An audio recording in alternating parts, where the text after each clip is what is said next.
बनारस से इलाहाबाद हाईवे जाने वाले हाईवे के बीच एक कच्ची सड़क भैरोपुर गांव जाती थी। वो गांव बहुत हरा भरा और शांति प्रिय था। उस गांव में मनोहर लाल का एक परिवार रहता था। उसके परिवार में उसका बेटा अनिरुद्ध और उसकी बीवी ममता रहते थे। मनोहर के पास 50 एकड़ की खेती थी और उनका बहुत बड़ा घर भी था, लेकिन परिवार बहुत छोटा था। एक दिन मनोहर ने अनिरुद्ध से कहा, बेटा, हमारा इतना बड़ा घर है, लेकिन इस घर में सिर्फ 3 लोग रहते हैं। मैं सोच रहा हूँ तुम्हारी शादी कर दूं। घर में एक बहू आ जाएगी, बच्चों की किलकारियाँ गूंजेंगी, जिससे हमारा घर गूंज उठेगा।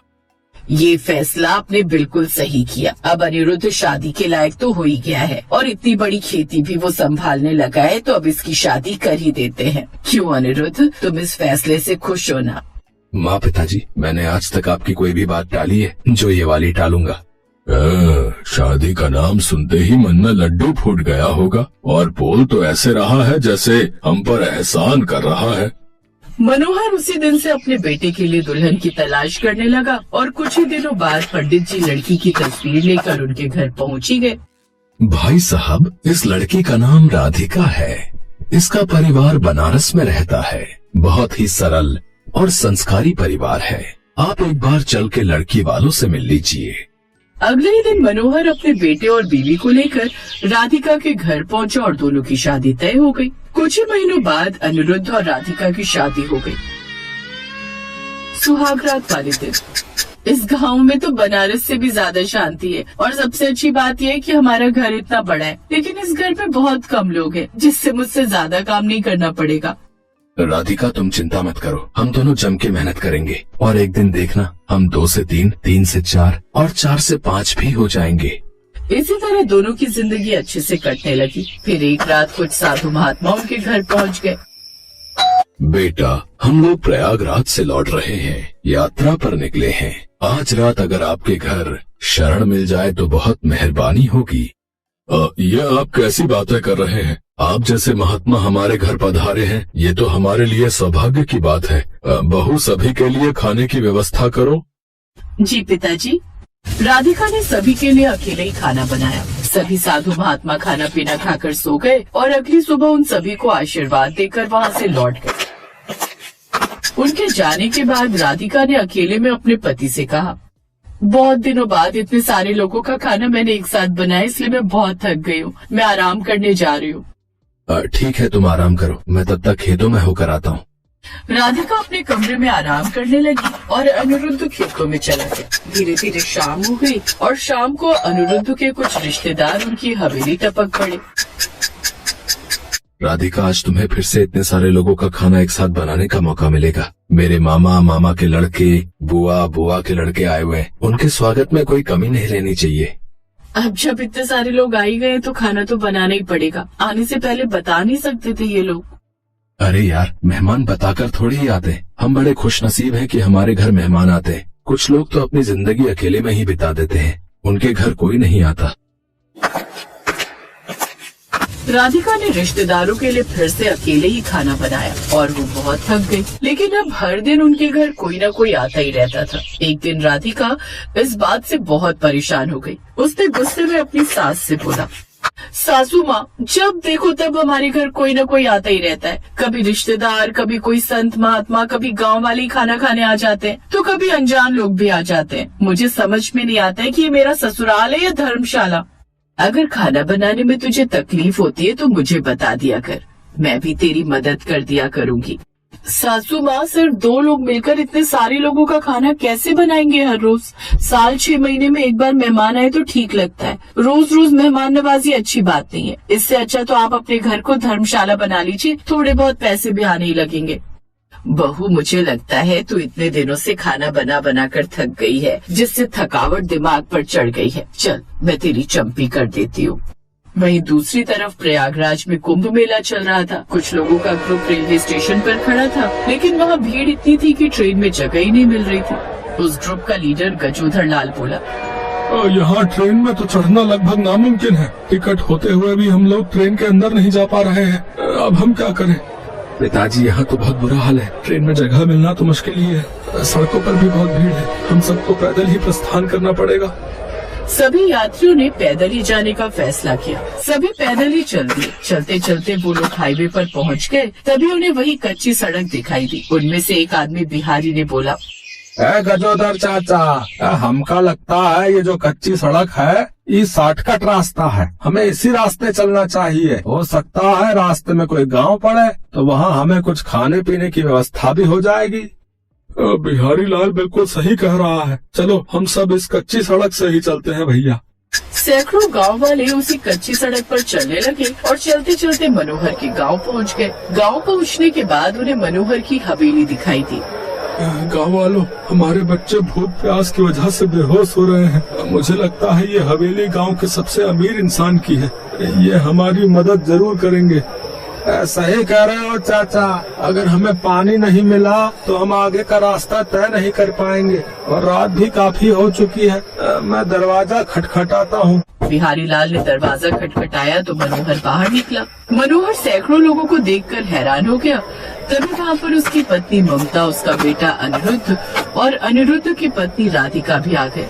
अरे बाप रे, इतने सारे लोग एक साथ। मैंने तो कल ऐसे ही अपनी ससुराल को धर्मशाला बोल दिया था।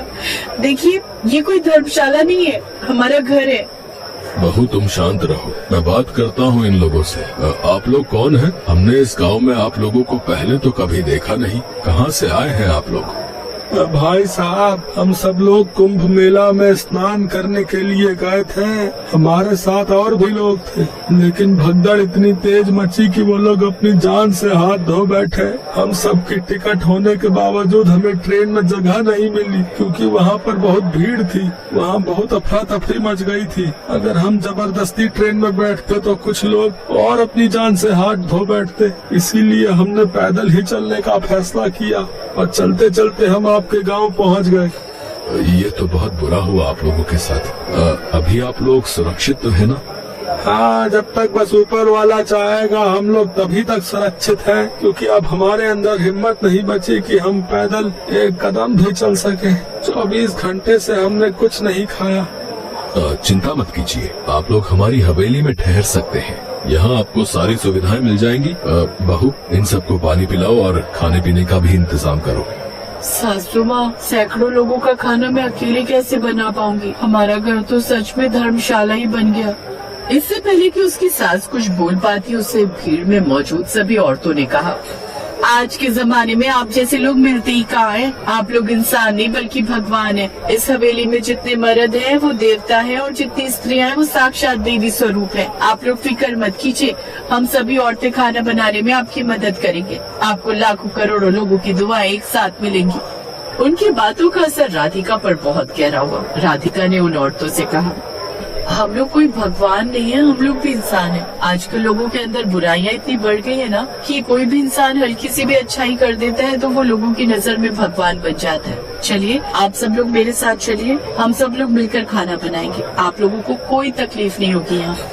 अपने बहू के मुंह से ऐसी बातें सुनकर मनोहर का सीना गर्व से चौड़ा हो गया। राधिका ने उन सभी औरतों के साथ मिलकर खाना बनाया। मनोहर और अनिरुद्ध ने उनके बैठने और लेटने की व्यवस्था की। थोड़ी देर बाद राधिका ने अनिरुद्ध को रसोई में बुलाया। अनिरुद्ध जी, खाना बनकर तैयार हो चुका है। ठीक है राधिका। माताओं और बहनों, आप लोग भी बाहर आ जाइए, थक गई होंगी। उसके बाद मनोहर के पूरे परिवार ने मिलकर उन सभी को बड़े ही प्रेम से खाना खिलाया। सबकी थकावट भी दूर हो गई। आप सभी लोग थक गए होंगे और खाना खाने के बाद नींद भी आ रही होगी। अब रात में तो आप लोग सफर करेंगे नहीं, इसलिए आप सब लोग यहीं पर सो जाइए। हम सब भी आपके साथ यहीं सोएंगे, फिक्र मत करिए। और कुछ ही घंटों बाद सब वहीं आंगन में ही एक साथ सो गए। राधिका और अनिरुद्ध अभी तक जाग रहे थे। अनिरुद्ध जी, आज तो सच में हमारा घर धर्मशाला जैसा ही लग रहा है, लेकिन आज मुझे जरा भी थकावट नहीं हुई। मुझे ऐसा लग रहा है कि पहली बार मुझसे अनजाने में कोई अच्छा काम हुआ है।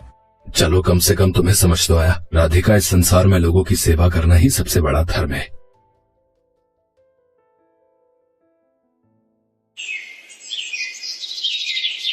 सुषमा की जब शादी हुई थी तब वो अपने ससुराल की इकलौती बहू थी। जब वो शादी करके इस घर में आई थी तब उसके परिवार में कुल 3 लोग थे।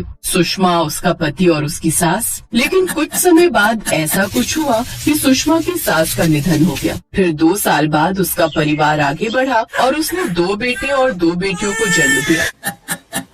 अब वो 2 से 6 हो गए। अपने सास ससुर के जिस घर में वो लोग रहते थे वो एक छोटा सा घर था। वैसे तो सास ससुर के मकान में रहना बड़ी ही गर्व की बात है, लेकिन क्या हो जब बढ़ते परिवार के साथ छोटे घर में रहना मुश्किल हो जाए। उस घर में एक छोटा सा बेडरूम और छोटा सा हॉल, इसके साथ टॉयलेट, बाथरूम और एक किचन था। जब तक सुषमा के बच्चे छोटे थे तब तक तो गुजारा बड़े ही अच्छे से चल रहा था, लेकिन जैसे ही सुषमा के चारों बच्चे बड़े हुए उस घर में गुजारा करना मुश्किल हो गया और अब ये घर छोटा लगने लगा था। लेकिन अपने पुश्तैनी मकान से जुड़े होने के कारण सुषमा किसी भी कीमत पर इस घर को छोड़कर नहीं जाना चाहती थी। अब उसका बड़ा बेटा जवान हो गया और उसकी अच्छी नौकरी लग गई। एक रोज, माँ अब तो मैं भी कमाने लगा हूँ, तो क्यों ना हम एक अच्छा सा फ्लैट ले लें और वहीं चल कर रहे हैं। क्यों ले फ्लैट? मुझे तो नहीं रहना उस घोंसले में। भला वो भी कोई घर होता है? वो तो बस कैद खाना होता है। ना तो अपनी कोई जमीन और ना ही छत, बस पड़े रहो उस कुटिया में। मुझे तो लगता है हमारी सारी उम्र जमीन पर बिस्तर लगाने में ही बीत जाएगी।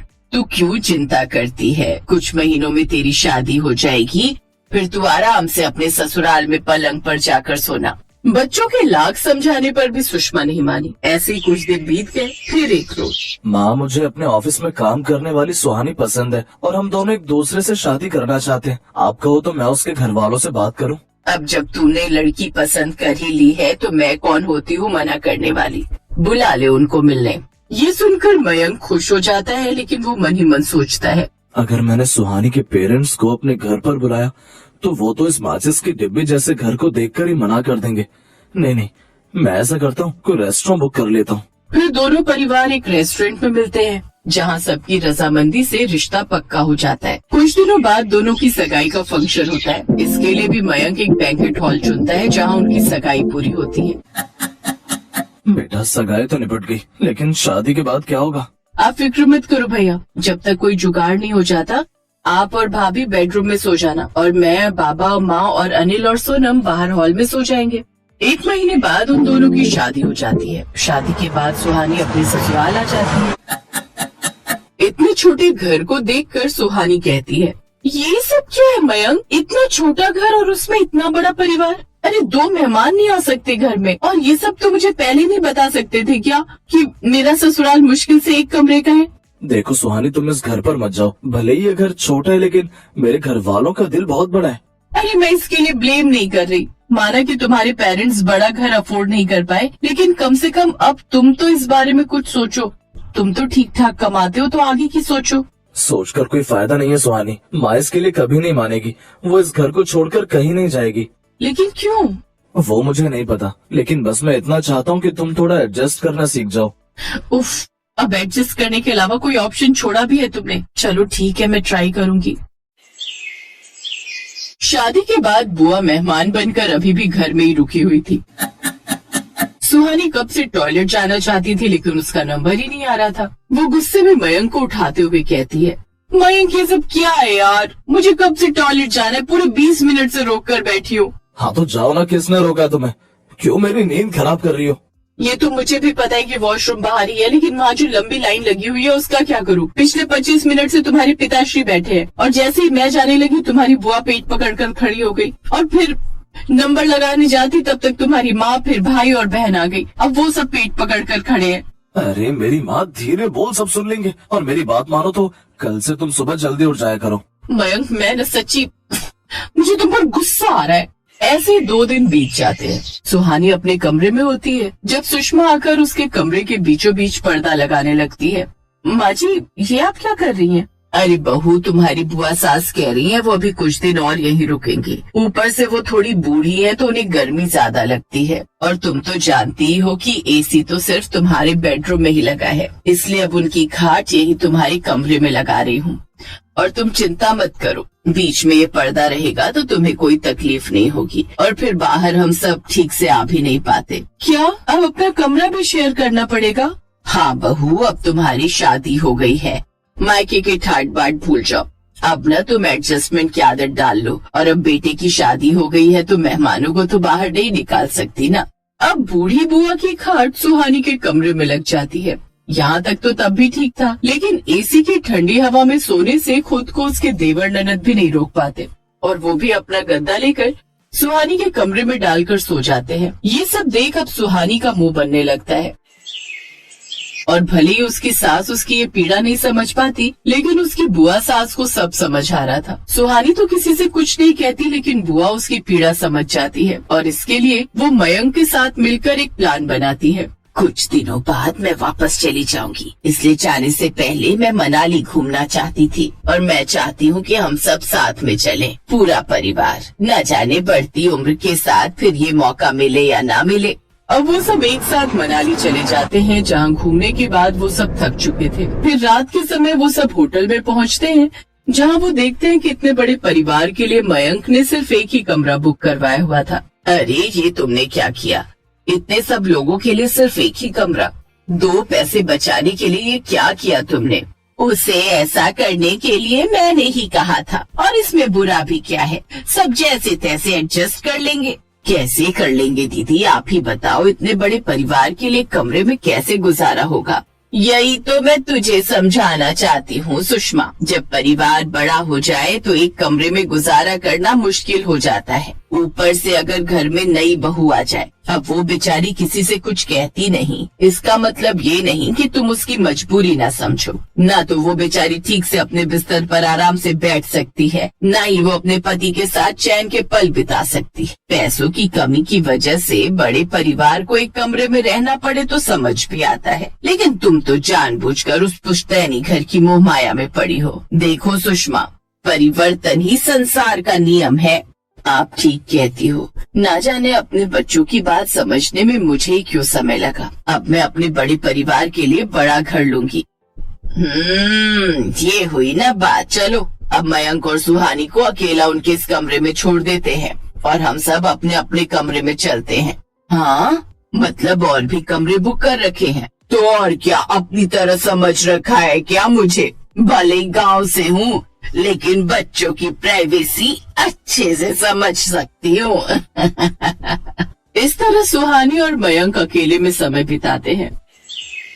फिर वापस आते ही सुषमा एक बड़ा घर ले लेती है, जिसमें सबके पास एक एक कमरा होता है, और अब वो सब खुशी खुशी साथ साथ रहते हैं।